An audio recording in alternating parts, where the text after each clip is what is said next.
আর 5 ফোড়ন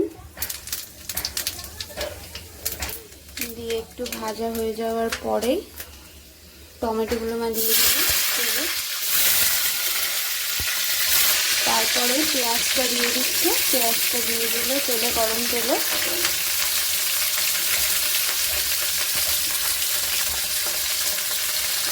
তো দেখো এই পেঁয়াজ, কাঁচা লঙ্কা, টমেটো ভাজা হয়ে গেছে।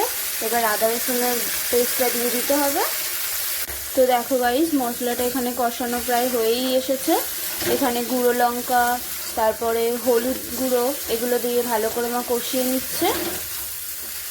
এবার এগুলো ভালো করে কষানো হয়ে গেছে। এবার ফুলকপি আর আলুগুলো যেগুলো ভেজে রাখা হয়েছিল ওগুলো এবার মশলার মধ্যে দিয়ে দেওয়া হলো।